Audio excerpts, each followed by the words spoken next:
welcome everyone. Today's webcast, we're going to talk about SharePoint WebHooks. SharePoint WebHooks is a really cool new feature that's coming up in SharePoint, and we want to give you an early introduction to that. My name is Bert Janssen. I'm a service engineer in Microsoft, and with me today I have Vesa Juvonen. Hey, my name is Vesa Juvonen. I'm Senior Program Manager in SharePoint Engineering. So like quickly on the kind of a timing and everything else. So the webhooks right now, what we're going to show you guys today is something which is coming in summer 2016. So obviously, depending on when you're watching the video, this might be available or it might not yet be available within your first release tenants. But we'll get a blog posts out there whenever the things are available for you to reuse. Exactly.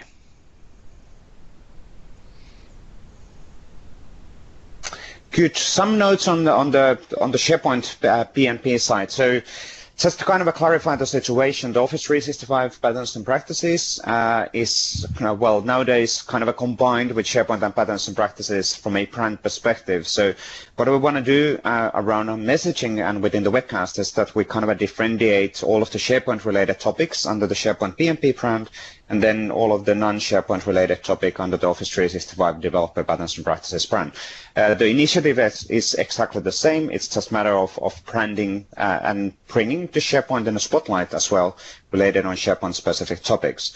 So the SharePoint PnP, the same setup as in Office 365 PnP. We provide you code samples, guidance documentation, monthly community calls, case studies, and on the theming side, obviously in the future, we'll concentrate more and more on the SharePoint framework and all of these new goodies which are coming up in the SharePoint V next. The SharePoint adding model or app model, or whatever we want to call that, is still completely valid in the future as well. And especially all the CSM-based operations in the backend services is something what we will be using in the future as well within the context of SharePoint. AKMS Office Dev PnP is still the address. Most likely we'll do a SharePoint PnP AKMS address landing to that same page as well. So we're kind of in the middle of transition while we are recording this webcast. But I think that's for the introduction. So let's actually deep dive on the SharePoint webhooks. Yep. So Bert, take it away. Webhooks. What are webhooks? Webhooks essentially is a way for you to be notified of a change, of a done change. So if your application is interested in knowing when something changed, the webhook is the universal model to do so. So in a sense, it is similar to remote event receivers, which is also a push model. So SharePoint reaching out to you instead of you going to SharePoint and ask what has changed. Now, there's one little difference between remote event receivers and webhooks is that webhooks do not support the synchronous model. So a webhook only fires after the change, not before. So the item adding or item updating events, those are not there in webhooks. If you need them, you still need to use remote event receivers. But there are several advantages of using webhooks over remote event receivers, which we'll talk about later on in this deck. Now, webhooks is also something which is not a thing that Microsoft invented. It's not only for SharePoint or only for Office 365. No, it is more broadly used in the industry. Companies like WordPress and GitHub and MailChimp are using webhooks to allow their developers to integrate with their service. And Microsoft is just implementing the same model for their services as well, like we have today already for OneDrive and Outlook, and SharePoint is following. So, and what you see here today is, as mentioned by Vesa, is an early preview of what will be available in public preview as of summer 2016. Now, the upcoming slides will give you a view on first of all, how to subscribe to a webhook, and then how the notifications work. So step one, subscribing to a webhook. Your application needs to tell SharePoint, I want to have a webhook on this particular object. Currently, we have support for list webhooks. So let's assume we're going to add a webhook to a SharePoint list, which we'll do via post request, a REST call, using the post operation to http://API/web/lists. The ID is the GUID of your list that you want to have a subscription against, and then /subscriptions. Important content that you need to provide while doing so is this notification URL. Essentially, you're telling SharePoint like, okay, if an event happens on this list, please notify me on HTTPS your host/your/webhook/service in this case, so your endpoint. Another important thing is the expiration time. So when you create a webhook, you can define like when will it expire, and the maximum expiration window that you can define is 6 months. So within 6 months, you have to renew your webhook subscription if you want to keep it. If not, it just expires and gets out of the system. So that's different compared to remote event receivers. So Bert, on that one, that's actually just kind of a thinking on that one. So couldn't we do something like automatic renewal of webhooks within every single 2 months within our service side? Just thinking out loud on the ALM of the webhook. Yes, absolutely. So there are different patterns. I think the best pattern is the one that you mentioned, Vesa, is indeed keeping track of the webhooks that you created or just checking out and then automatically renewing them when they're about to expire, like having a web job running in Azure that is scheduled to run each week and finds the webhooks that are about to expire and just renew them. Another model, which is more lightweight, would be like whenever you get a webhook notification, you check. When you get a webhook notification, you also see when it's about to expire. We'll come to that in the coming slides. If it's about to expire, at that point, just update expiration date for another 6 months. So yeah, both models can work. Cool. Now, coming back to the slide, when you want to add your subscription, your webhook, SharePoint will call out to your notification endpoint. So this is different than remote event receiver. So we will go to your notification endpoint that you specified in the subscription payload, and we'll give you this random string, so a validation token, which essentially is a GUID. What you need to do in your service endpoint, if you see validation token coming in, you need to reply with HTTP 200 and with the content of the message, the same string, the same GUID that you got from SharePoint. This way, you can confirm to SharePoint that your endpoint is running and available. If that is not running, the subscription will fail. So this all succeeds, and you will be notified by SharePoint with an HTTP 201 being like the webhook has been created, and you get the additional data that you need. So you get a webhook subscription ID. So this GUID is actually a unique identifier for your webhook that you just created.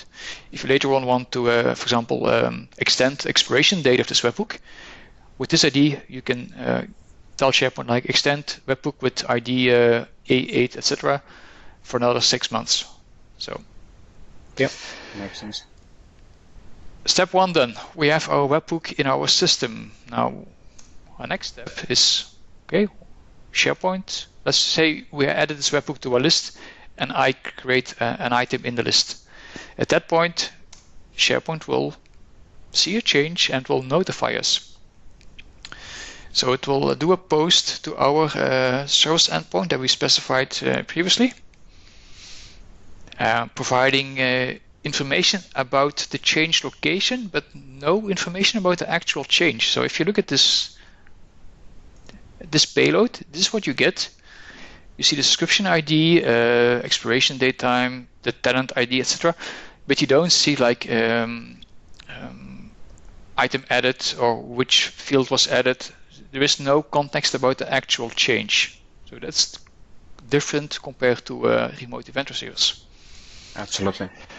What you need to do, what your service endpoint needs to do, is reply with HTTP 200, being acknowledge that you accepted the notification.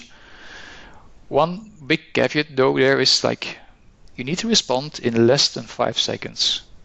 Why? So what actually happens if you don't? That's an interesting thing. Yeah, if you don't, then we will see this request as being failed, and we will retry to deliver this message to you again. Okay. If you keep on consistently responding later than 5 seconds, eventually we will not send the message anymore to you, and the message will be lost. So it is a good pattern, a best practice in this model to be able to always respond in 5 seconds in each and every case. And the best way to do so is using an asynchronous pattern. So let's dive into that one. Let's move to the next slide and let's see how that then does work. So again, we have at the right side SharePoint notifying your endpoint at the left side over here. Now, to get into an asynchronous state, there are different models that you can use, but something which is very common and popular in the PnP community is using storage queues in Azure. It's a few lines of code, and you have an item in the queue. So let's do that. So we put the message that we got from SharePoint in the queue, and then we tell SharePoint, we're done, we got it. So this operation is super lightweight, can be done in a fraction of a second. And then less than that 5 seconds, obviously. Yeah, obviously less than 5 seconds. It should be like milliseconds to do such a thing. And at that point, the message is in the queue, and we can take the time to process the queue. Processing a storage queue, again, different options, but the most common obvious option is using Azure WebJob, which is automatically monitoring particular queue. When it sees a message in the queue, it picks up the message, and then what then? Like you saw before, that the message you get only contains information about a change happened over there. That's it. So you need to do something with it. So essentially, the model that you have to apply is to use CSOM.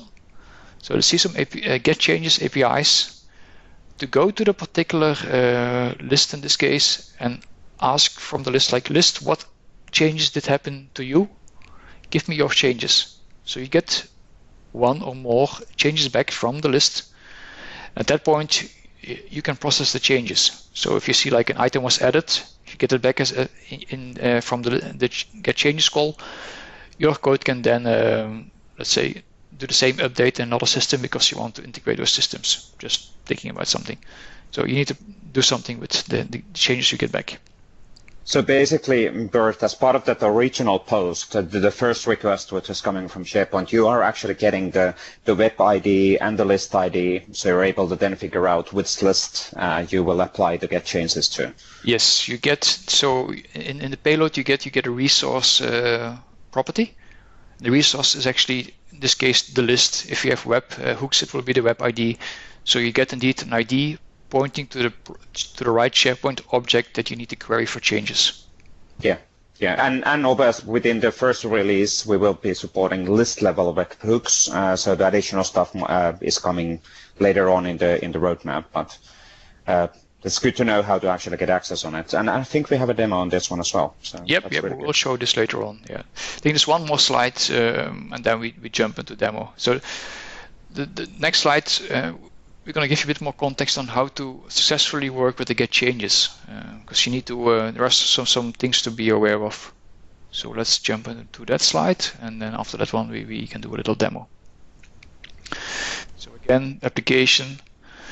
When your application creates a webhook, like we did on the first slide,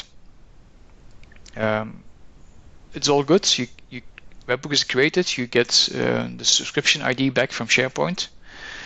Now, what's important at that point, that you grab the current change token from the list. So there's a current change token property on the list that you can use via CSOM, inquire SharePoint, like, give me the current change token of the list. Why is that important? Because you want to track what happened to the list as of the moment that you created the subscription. So you need to have the current change token available. So you grab that one, and all of this is in the demo code, so we can clarify later on.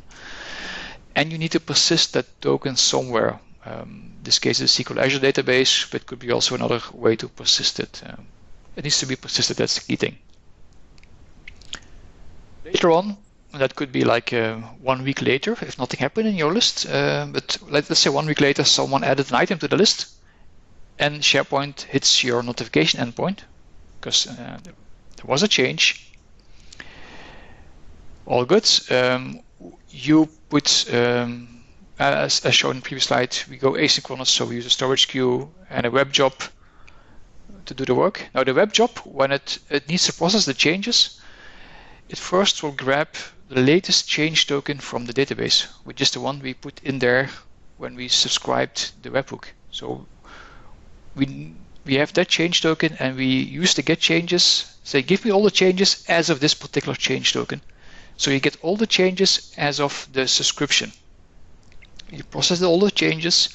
At the end, when you've processed the last change, you take the change token from the last change and save it back to the database. So next event that happens, you have the same logic. So SharePoint does the post, put a message in the queue, WebJob runs. The WebJob at that point grabs the change token from the last processed change and goes to SharePoint with that change token. So you only get the changes from the last process, as of the last processed change. So you don't get duplicate change events, which is important. And on that one, actually, Bert, just to clarify what you mentioned around change token, but that's actually a time, isn't it? So we're essentially what we're saying is that please, we need to save the previous time the web job was executed, and whenever we are requesting GetChanges, we're saying, hey, SharePoint, what has happened after this time? So we're getting the times and the changes, what has happened after that previous execution of the web job. Yeah, it's essentially a time concept, although it's expressed a little bit different, I think, in the token, but it's a concept of indeed, give me the changes as of this particular point in time. Yeah, yes. Correct. Yeah. There's one gotcha that you need to be aware of, and which we have clearly documented in the sample code, is that and that has to deal with webhooks, web jobs, how they behave. So if a web job is monitoring a queue, and it sees 2 messages appearing in the queue at once, or sitting in a queue, it will spin up 2 instances. So it will process both messages in parallel. So at that point, you will have some concurrency issues. Could have some concurrency issues, which results in you getting the same change twice. So at that point, it's a best practice to have your web job running in a single instance mode. So it will process message by message. So you don't have that issue. The issue will be limited though, because we are also batching at our side the messages we send. So we're not sending you a notification for each individual change. So when let's say scenario, you have a list and you add 100 items to the list. That triggers 100 internal changes in SharePoint. But our webhook eventing model inside SharePoint, which is timer job based, will kind of do a deduplication of the events. So if there are 100 additions to a list in let's say 5 seconds, you will only get 1 event in your notification service. So only 1 message in the queue. So no risk on potential duplicate GetChanges being pulled down from SharePoint. But depending on the load, it might be that different front-end service send the same message. So you might see a duplicate now and then. So this pattern gives you like a really safe way to deal with that. Yeah, makes sense.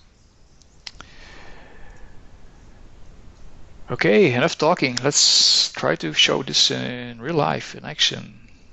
Yep. Code is always good. So how does it actually work? And obviously, this sample will be available in the PnP sample gallery whenever we are in the status where the capability is available within the tenants as well. Because right now, when we are recording this video, this is already too early. So right now, this is not available in the first release tenants. It will be available there in summer 2016. So depending again, when you're watching the video, it might be there or might not. Yes, so the application itself, the demo is a SharePoint MVC application. Like we have the web part and the actual SharePoint part, and then we have some common classes, a common project with all the logic and then the actual web job that does the work, so the asynchronous part. So let's first do the demo and then show a little bit of the code. So in the demo, we have, let's just do slightly different. I'm going to press F5 and run it. Just show you guys that there's a webhook on a particular list, and then we'll make a change to that list and see how that happens. So I pressed F5, the application is being loaded from Visual Studio. So I'm in debug mode.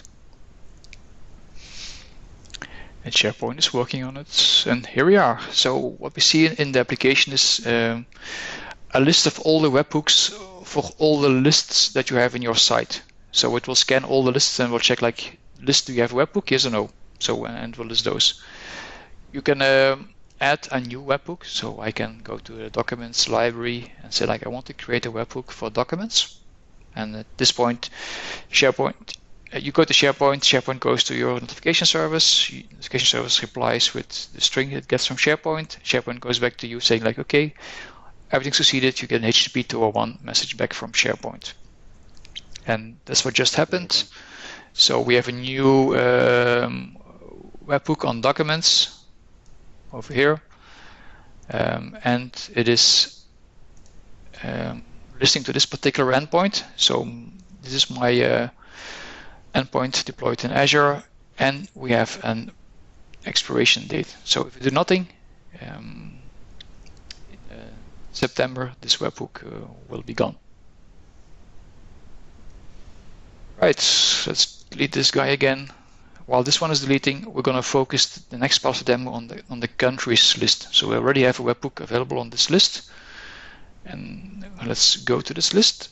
It's a simple list showing some countries, Belgium, Italy, Sweden, Finland, and France. Now, I recently added France. I made a mistake. I'm going to drop France. So let's say delete item. Okay. So at this point, France is deleted. And what will happen now is that SharePoint will see this change. In a short moment, the internal timer job will fire. We'll grab the changes, deduplicate, and send a message to our endpoint, which will put the thing in the storage queue and will be processed. So sometimes we're lucky, and today we're lucky, we see the message in the storage queue. So we clicked on the right time to refresh, so it's there. And if my web job is still running, it will disappear. Let me very quickly check the web job that is still running. We can refresh over here. If it disappears, can you show the text and the message out of it? Because there's the message text preview. Just out of curiosity, if you open up the message, so what are we actually getting? So what you get is the subscription ID, which is your webhook subscription. Let's zoom in. Client state, we didn't talk about that, but when you subscribe a webhook, you can also provide a string. A client state, just a string for your information, and we'll always pass back the string to you, which can contain some additional context for you, for your application. We have the expiration date time, and then resource over here. So this guy, this actually is the list ID. Yeah. And then we have our tenant ID, the URL, so it's in the dev site, and the ID of the web.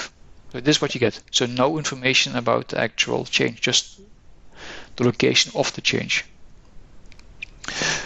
All right, so I refreshed the queue, message is gone, which meant it was picked up by the web job, which also means that we should have something in our UI. Now, the implementation of this demo is that we just have we list what happened, what changes we got. So we have a webhook history list in here. And this list shows the changes we had. It just creates a record for each change it gets. So before the demo, before the webcast, I already added France, and now we deleted France. So you see, like a minute ago, a change of the type delete object happened in the list countries for item with ID 32, and that happens to be a France record. Yeah. But when you create a webhook, at that point you do something with the change. You propagate it, delete another system because you want to sync the data, or you process it in a different way, but it's your business logic that then does something with the change. We just, for demo purposes, track changes in the list. Which reminds me, like if I put a webhook on this one, I will get a nice circular webhook model. Yes, yes. Webhook on that one, and then you add an item to the other list, and then you're looping around between the lists. It keeps on looping. That's an interesting one to test, actually. Right. Infinite webhook. No, yes, never mind. Yes. So let's not bring people on crazy ideas. We just did it, actually. No. Stop the code very quickly. A few pieces of code. We're not going really deep in the code. It would lead us too far for this webcast, but for sure we will have additional webcasts or more details on webhooks in the future as well. So MVC application controllers. A webhook service is just a plain HTTP service. So you can use the API controller to create a service. We have this is our notification endpoint. We respond to the post. Remember that you can get a validation token inside when you do the subscription. So if you get a validation token, you simply reply the validation token back to SharePoint. If you don't get a validation token, it means it's an actual notification event. So the same endpoint is used for confirming and for the actual notification. What we do over here is essentially deserialize the content and add it to a notification queue. We want to be asynchronous. The notification queue is then, let's jump into this one. So it's actually just putting it in a storage queue. You've seen this piece of code many times before, grabbing a queue reference and adding it to the queue. That's actually pretty cool when I think of it. It's 5 lines of code to get the it's super easy. Integration. Yes. Absolutely, yeah. The one thing with queues is you need to have lowercase queue names. I always tend to forget it, and then it hits me. But little side note. Reading a queue again is even simpler. It's one attribute saying like I want to have a queue trigger on this queue. So if something in this queue happens, this particular method fires. In this case, we have all the logic kind of combined in a change manager class. So it will go to the change manager class and say process notification. If I jump in this guy, you see that we're getting back into the regular SharePoint code, the plain, let's call it plain old CSOM code, but still super important in this model as well. So CSOM is needed in the future. In the future as well. So we're setting up authentication manager using the PnP core library. In this case, you can do without as well, but we use PnP core. So we get an app-only client context because your endpoint, it needs to go back to SharePoint, so it needs to be able to authenticate to SharePoint. Then if I scroll down a little bit in the code, we are preparing a change query for SharePoint. So we want to have the item changes in batches of 1,000. We grab a token from the database. Remember that we initially stored the token. So we grab the last change token from the database. And then scrolling down, here is what the actual change query happens. So it's breakpoint. So for our list that we are looking at, we call the GetChanges API providing the change query. This change query does have the change token in it, so you only get the changes as of that particular change token. You get a batch of changes, it can be more than one, keep that in mind, and then you process the changes, you do work. In our case, we put something in a list. In your case, you do whatever that you need to do with the change. And at the very end, important again, is that we save the last used change token back to the database. So that we don't actually process the changes again within that list. Yeah, that makes a lot of sense. Yes. And there's also a little piece of code about updating the webhook expiration. So in this case, whenever you get in a webhook event, we're checking like, okay, if you're about to expire in less than 5 days, if so, we update the webhook. So this sample also has a webhook manager class which supports adding, updating, deleting, and listing all the webhooks. So everything is there for you to just reuse in your code once it gets available. Yeah. And that's actually a pretty nice pattern, because then you don't have to do any additional WebJobs or anything else. It's part of the service itself that is checking the status. Obviously, if we add a webhook on the existing list and there won't be any more notifications within less than 6 months, yes, then there would be a theoretical challenge. So that's the point with this one. So if the list is stale for 6 months and your webhook is gone. So yeah. The other model with you, just regularly going back and refreshing the webhook, I think is a better one. But it requires a bit more work. It depends a bit on your scenario. I think both can be valid depending on your case. Yep, makes sense. Okay, a few more slides to wrap up this webcast. You might wonder, like, okay, we have those remote event receivers. We love them. I don't think so, but yeah, could be. Somebody might love them. So. Somebody might love them. So why should we use webhooks? And we listed some of the key reasons why to use webhooks. One of them is there's a retry mechanism with incremental backoff. So when your endpoint isn't responding, we try again. If you're again not responding, we will increase the time between our attempts. At a certain point, we will say, like, okay, this endpoint is completely dead. We're not doing this anymore. Yeah. Details around how long, how frequent, all of that is still to be finalized, so we can't share those yet, but at least there is that mechanism in there. On that one, by the way, when I think of it, we do for app installed or installing events, we do have the retry mechanism for remote event receivers, but not for a normal list events. That's correct. And we only try 4 times, and you have to respond in 30 seconds. So it's yes. There are some. It's very.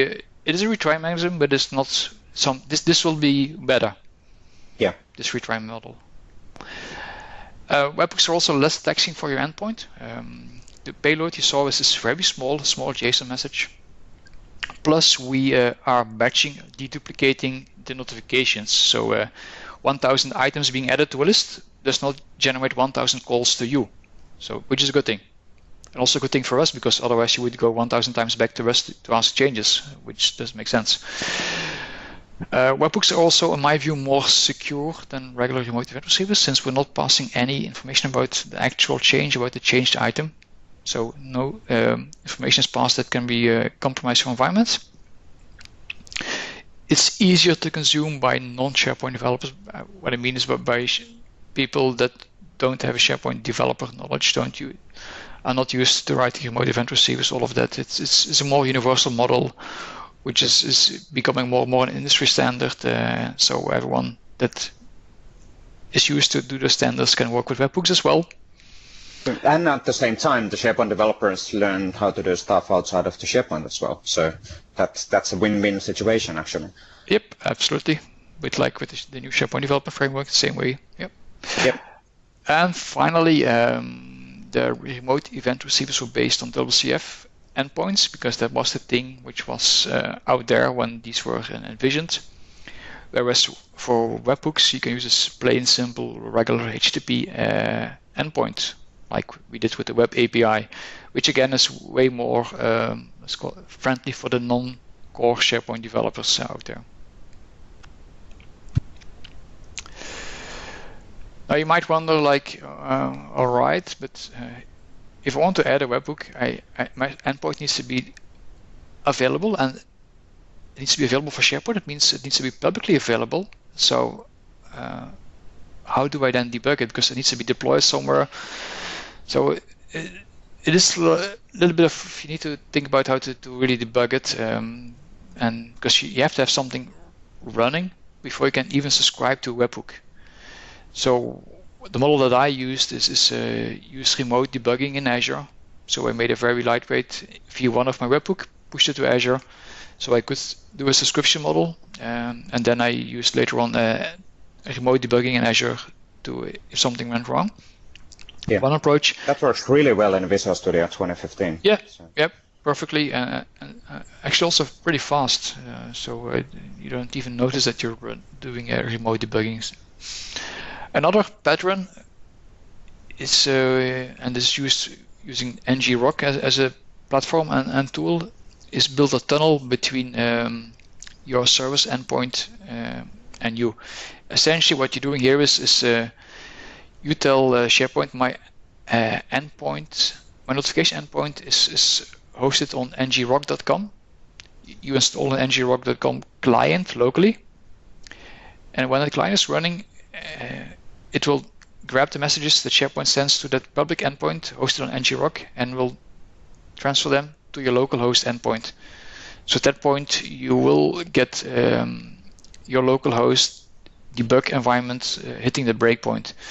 Very similar actually to the model we use with Service Bus and remote event receivers, but in this time it's kind of roll your own model. So these things are today available and I think are already pretty sufficient to deal with debugging.